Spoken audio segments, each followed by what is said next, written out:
Bonjour à tous, j'espère que vous allez bien aujourd'hui. Aujourd'hui on va se retrouver pour le test.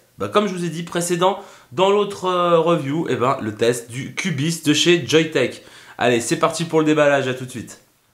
Allez, on va procéder au déballage donc de ce petit Cubis que voici, que voilà.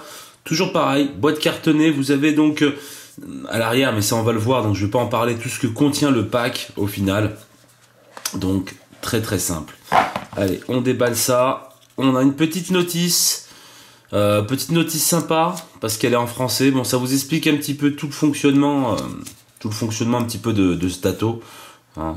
Donc, je vais pas en venir non plus trop là-dessus. Le scratch code, hein, toujours pareil pour gratter, vérifier l'authenticité du produit. Alors, déjà, voilà l'Ato, il est là. Moi, ce qui va m'intéresser dans un premier temps, c'est vous sortir le petit carton Joyetech.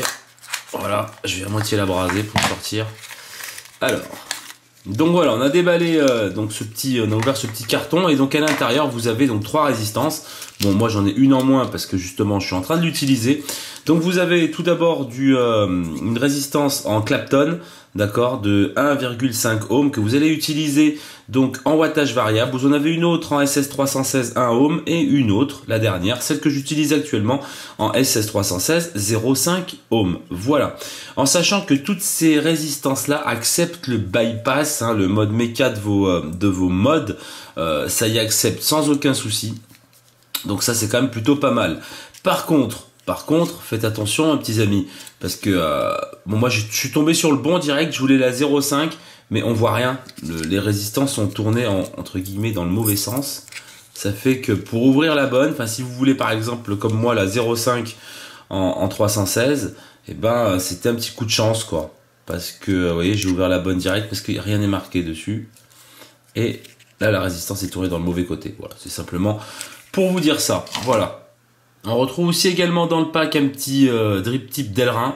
Voilà, du plus bel effet, il est transparent pour ceux qui préfèrent donc le Delrin au métal.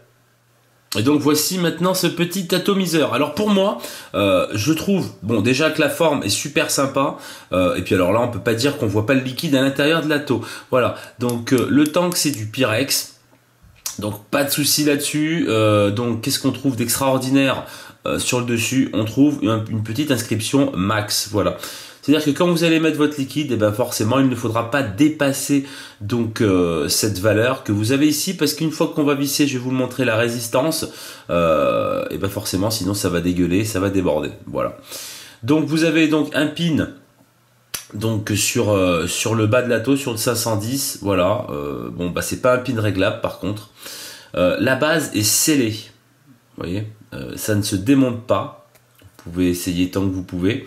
Ça ne se démonte pas et ça a justement la particularité d'éviter que ça fuit au niveau du mode, quoi. Hein, on a tous eu des Atos qui fuient un petit peu, qui suintent et compagnie. Et puis c'est ça la plupart du temps qui bousille la partie électronique. Le liquide s'insère à l'intérieur pour peu que le PCB soit pas assez protégé. Et donc au final, voilà. Là franchement, c'est vrai que j'ai pas eu une seule goutte, pas une seule goutte sur mon mode. Et ça c'est super agréable, quoi. Donc voilà, on va se situer donc maintenant sur le haut, donc drip tip 510, on peut le changer, voilà. Et puis on a cette fameuse bague rotative. Donc l'airflow ne se fait pas par le bas, hein, comme vous aurez pu le constater, il se fait par le haut. Alors deuxième précaution, forcément ça ne fuit pas, donc ça ne fuit pas par le 510, par le cul de l'Ato, et ça ne fuit pas non plus donc par l'airflow, étant donné que l'airflow est en bas. Et ça c'est vraiment plutôt pas mal, et de toute façon je vais vous faire une petite dème après, vous allez voir. Donc la position est relativement assez grande, donc fermé, ouvert, et puis après vous le réglez au fur et à mesure de ce que vous préférez. Maintenant on va faire la mise en place donc de cette fameuse résistance. Donc là on va mettre en place la résistance SS316 en 0,5 ohm. Voilà, donc pour une valeur de 15 à 30 watts maximum, attention. Alors on dévisse, donc il suffit en fin de compte de tourner l'airflow, tac, à fond, et puis on continue à dévisser. Voilà, et puis ça va tout seul, quoi. Voilà, tout simplement. Donc on retrouve cette grande cuve, voilà. Et ensuite, on va mettre sa résistance, quoi. Donc, au final, le liquide va rentrer par le bas de la résistance, hein, par les trous que vous voyez ici. Alors ça, c'est une résistance qui a déjà été utilisée. Je le répète, quand vous allez vous retrouver avec votre résistance neuve, mettez quelques petites gouttes de liquide, hein, dans ces trous, hein, de chaque côté. Quelques petites gouttes, pas le flacon non plus, hein, juste histoire d'humidifier un petit peu la résistance, et puis surtout histoire de vous faire gagner du temps. Sinon, hein, on la visse et puis on attend, et vous la trempez dans le liquide et puis vous attendez, quoi. Alors on va visser, hein, comme je vous montre là. Vous voyez, vous avez un pas de vis et on va venir visser. Je vais poser ça là, tac. Et on va visser ça comme ça. Et c'est super simple. Alors forcément, je regarde la caméra et pas ce que je fais. Voilà, donc ça vise super bien, il n'y a pas de souci. Ça vient en butée, ça vient s'arrêter. Voilà, donc vous avez une sorte de petit grip là, hein. Comme ça vous pouvez tenir sans problème. Et là, elle est vissée à fond, il n'y a pas de souci. Voilà ce que ça donne après.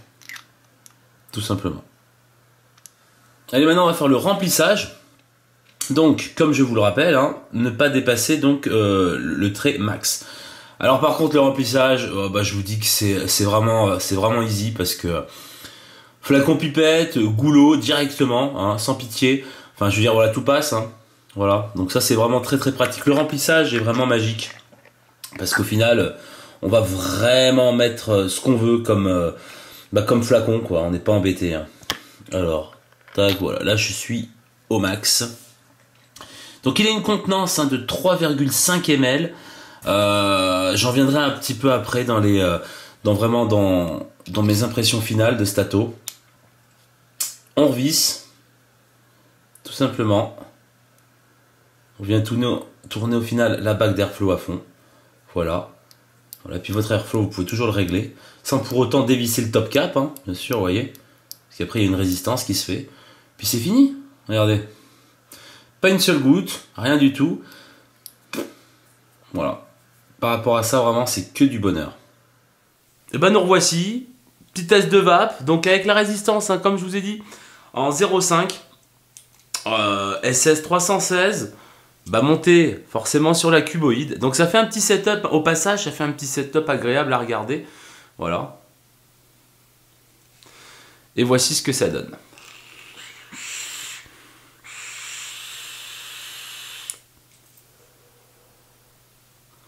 Le volume de vapeur est vraiment conséquent. Moi, je suis sur un liquide en die 50-50, hein, de chez 814.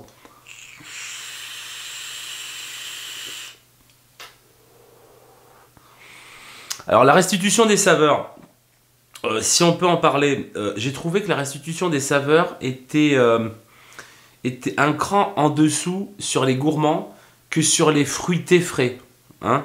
Vraiment avec des liquides fruités, frais de type Umami, Red Aster, j'en passe des meilleurs. Vraiment au top, quoi. Au top de chez top. J'arrive même à ressentir des trucs différents de mon liquide. Donc aussi bien sur vraiment des gourmands, on va être vraiment bon, il n'y a pas de souci. Mais c'est un petit cran en dessous, forcément qu'un reconstructible.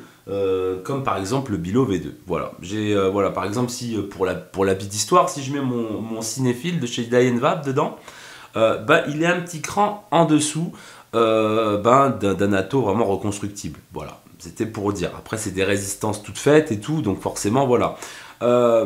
Donc là, par exemple, je vais vous ouvrir à fond l'airflow. Voilà ce que ça donne.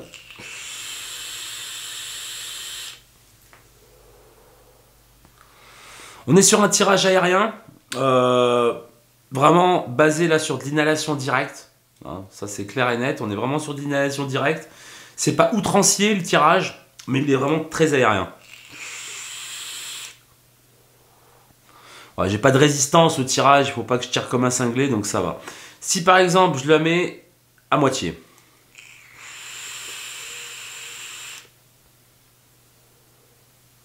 Voilà. Vous voyez? Et si quasiment je ferme, quoi.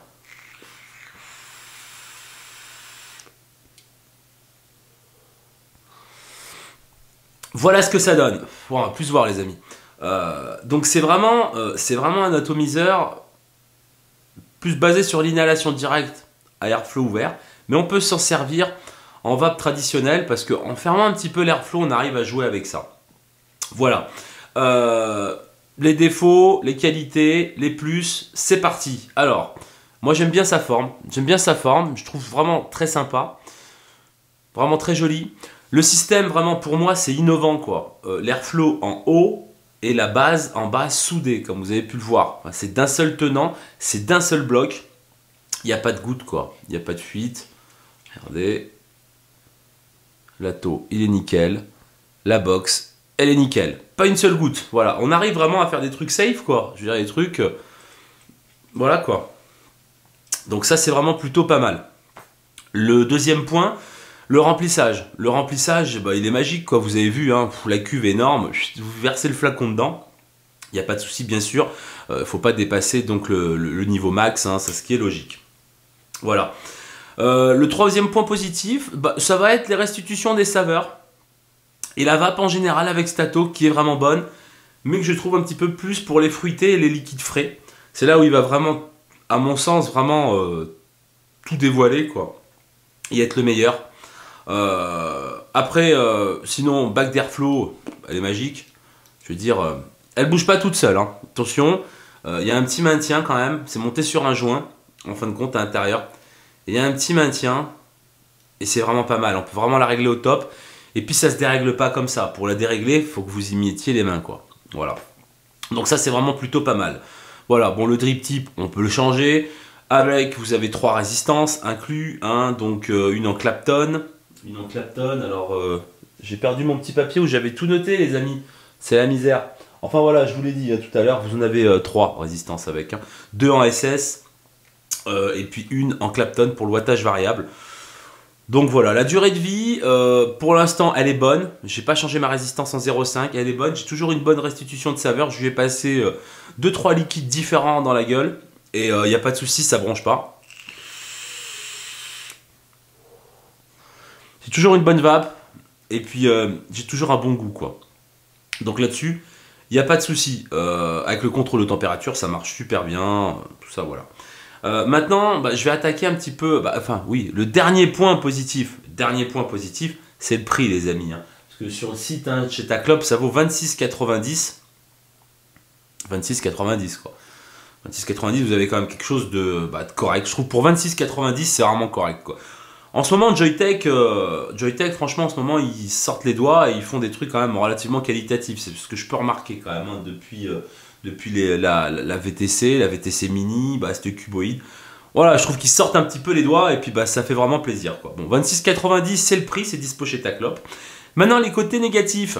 Bon, il n'y en a pas 50 les côtés négatifs. Moi, les côtés négatifs, pour moi, c'est toujours ces fameuses résistances, parce que vous devez les acheter, forcément. J'ai pas le tarot, je sais pas combien ça vaut, mais enfin voilà. À l'heure actuelle, il n'y a pas de résistance, donc je peux pas vous dire le prix exactement. Le côté négatif, peut-être, ça va être les 3,5 ml de contenance. Ça, c'est vraiment dommage. Vraiment dommage. Il y aurait eu peut-être, je sais pas, au moins 4,5, 5 ml, ça aurait été le luxe. C'était tout simplement magique. Voilà, bon, on est sur un atto qui est relativement ramassé. Il n'est pas énorme, l'atto. Si je peux le comparer, hop, si je peux le comparer, exemple, hein, à un Bilo V2, vous voyez, forcément, voilà. On est quand même vachement plus petit, donc si vous voulez faire un petit setup, voilà, ça peut être le bon truc. Donc voilà, c'est vraiment le seul point négatif que j'ai pu trouver à cet atto, c'est la contenance, au final, parce que quand vous voyez le prix 26,90, et puis qu'il y a une super bonne vape et tout, donc franchement, la résistance, elle change super facilement, il y a juste à la visser comme ça, il n'y a pas de truc, tous les pas de vis sont au top, donc pour moi, je le valide et puis franchement je l'utilise et je suis vraiment content, quoi. C'est un petit atto, je me prends pas la tête, je mets ma résistance et je vape, quoi. Et c'est tout ce qu'on demande, hein. Par moment on va pas se faire chier toutes les 5 minutes, quoi.